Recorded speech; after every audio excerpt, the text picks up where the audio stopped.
What do you do for work again? So currently I'm a comic artist, but prior to this I used to work in the animation industry as a storyboard artist. So you're the person who makes the 3D characters move and like do all those cool effects, right? No. So as the storyboard artist, you're actually the person that takes the script and translates it into its visual form so that animators and people who work after you.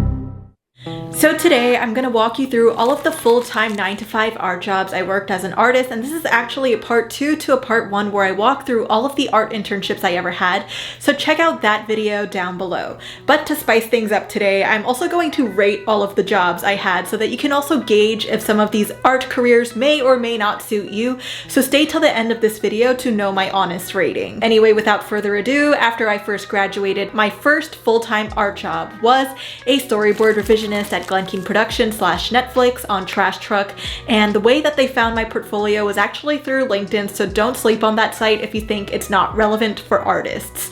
So the responsibilities include fixing boards already done by storyboard artists, changing character expressions and poses, recomposing scenes, changing out props, working closely with a director and editor because as they work on putting together an animatic, meaning timing out the storyboards with music and sound effects, they will see what storyboards are and aren't working, and any notes made are passed down onto you to fix. But be aware, some storyboard revisionists are tasked with the storyboarding of full sequences when that's not their job. I did get tested to do a storyboard sequence at this job, and luckily I passed to land on a storyboard artist position. So from doing my revisions, they could tell I understood what was required to be a storyboard artist. So now as a full-time storyboard artist, I'm blessed with the responsibilities of boarding full sequences, which could be like 5 to 10 pages of script. The pros of this job are determining your own schedule. The director is still someone you would work most closely with, but usually they'll give you deadlines in like 1 to 1.5 week timeframes and check in on you occasionally.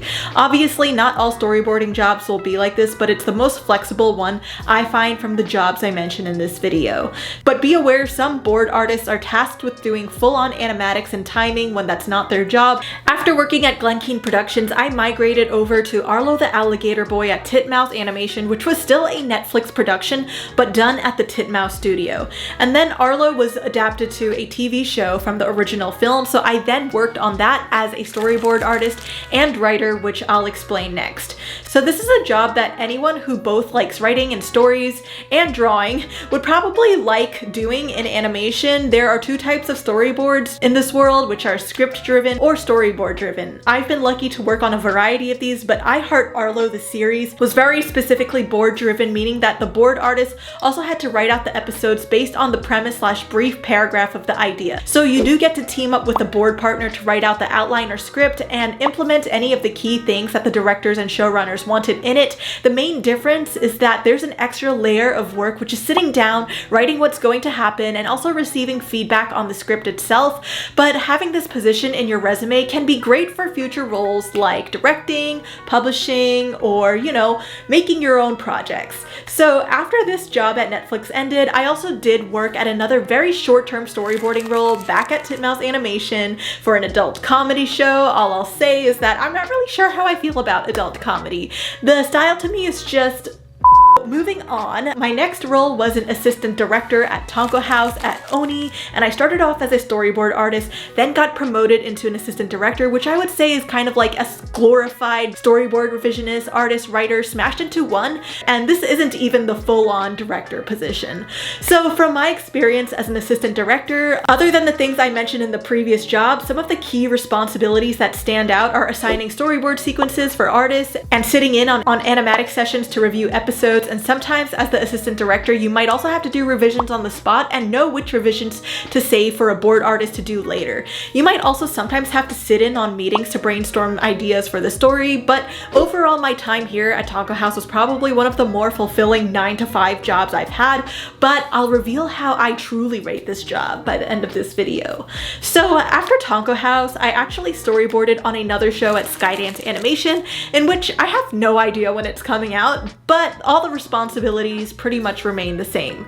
And then my last and current job is an author and illustrator, currently finishing up Meesh the Bad Demon Volume 2 based off of Volume 1. So disclaimer, this isn't a full-time job, it's more of a freelance, but the contract deal sometimes just makes it feel like a full-time job minus the benefits and weekly pay, because as an author you get paid in milestone payments, and whenever you accomplish a big portion of your book and when you're done with your book, hopefully you will move on to getting royalties. I got this role back when I was actually still storyboarding on Trash Truck, but I didn't actually start doing it until the beginning of 2020, but I'm still doing it to this day now that storyboarding in animation is not currently my full-time job. So as an author and illustrator behind a graphic novel, I honestly find a lot of overlap between comics and animation because they're kind of like cousins. The biggest overall difference I would say though is that you're pretty much the creator of the story that you make rather than being the artist that just creates things to assist the creator.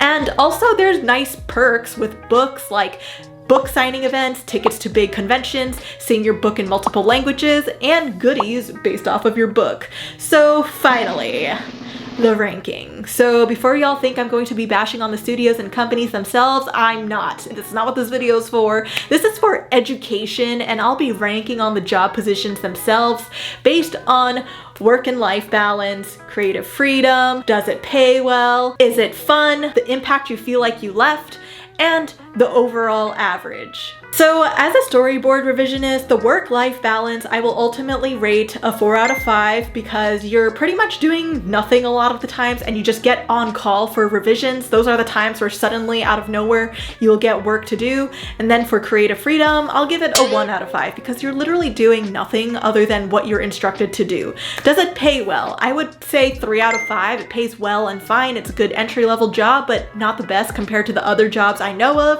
Is it fun? I would give it a 2.5 out of 5. It's easiest, it can be tedious, and it's not always that fun because you're just kind of doing what you're told to do.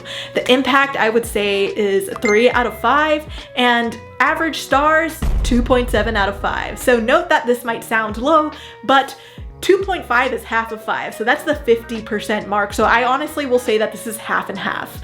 So next to storyboard artist, work life and balance, I'll give a 3 out of 5 because it can be flexible or not depending on the project, and it's up for whoever's running your show. The creative freedom, I'll give a 3 out of 5 because again, it depends on the project's openness. Does it pay well? I will say a 4 out of 5 because some storyboard artists actually do get paid pretty well, and sometimes even more so than directors. So is it fun? I will say a 4 out of 5 because pitching can be fun, seeing your interpretation of an idea come to life, and sometimes your ideas do get included. And then the impact you have, I will say a 4 out of 5 because again, you get to really see what you made come to the screen. So the average rating is 3.6 out of 5. Remember, a low rating doesn't always mean that it's bad. It's actually still more than halfway through. So moving on to storyboard artist and writer. Work-life balance, I would also give it 3 out of 5. It's not much different from the storyboard artist position. Creative freedom is a 4 out of 5 because you do get to write, but it's within guidelines. Does it pay well? I would say a 4 out of 5. Pretty much same as before. Is it fun? I will also say a 4 out of 5 because sometimes sitting down and talking about ideas for the writing can be fun. The impact I will also say is a 4 out of 5, and this averages out to be around 3.8 out of 5 stars. So the assistant director gig, on the other hand, I will say that the work-life balance is a 2 out of 5 because unfortunately overtime happens a lot in this department due to more responsibility, but you know, at least the creative freedom I will say is a 4 out of 5 because you do get more of a say in the animatic sessions and the story brainstorm sessions, but it's still within the director's guidelines. So does it pay well? I will ultimately say that this is a 4.5 out of 5 because it does pay a little bit better than a storyboard artist position. And is it fun? I will say it's a 3 out of 5. It's not that it's bad or it's not fun. I would just say that it's a role that's taken a little bit more seriously, and with great power comes great responsibility, so you have less leeway to make big mistakes. Then impact, I would say 4.5 out of 5 because again, you do get a bigger say on the project. And then average 3.6 out of 5. So moving on to the last one, author and illustrator. Work-life balance I would say is a 5 out of 5 because it can be discussed with your editor and agent, and sometimes, you know, they don't even check in on you and they kind of just let you do your own thing, so much so that you do need your kicked. Then creative freedom is a 5 out of 5 because it pretty much is your story and your editor will give you notes, but it will still be in your vision. Does it pay well? I'll just say a 3 out of 5. It depends on your level of notability. Sometimes it's just a side gig type of pay, and for others it can be a full-time pay. Then as for fun, I will say a 4 out of 5 because it's actually rewarding to see something of yours in the physical world on a bookstore. And impact, I would say 4.5 out of 5 because it is your story directly touching the hearts of other people, which I will say averages out to 4.3 out of 5.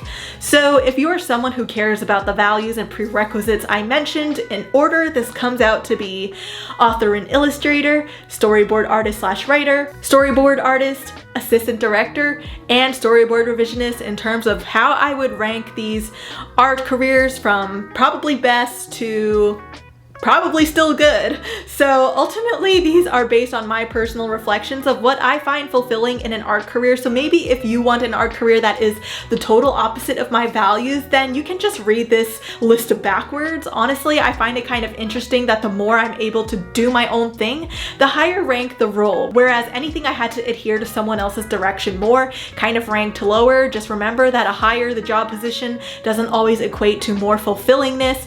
So I know that these are just 5 art career options in storyboarding, animation, and books, but if you want to see me explain more art career jobs without the ratings, check out this video, 15 art career options here, and I will see you all in the next one. So thanks for watching.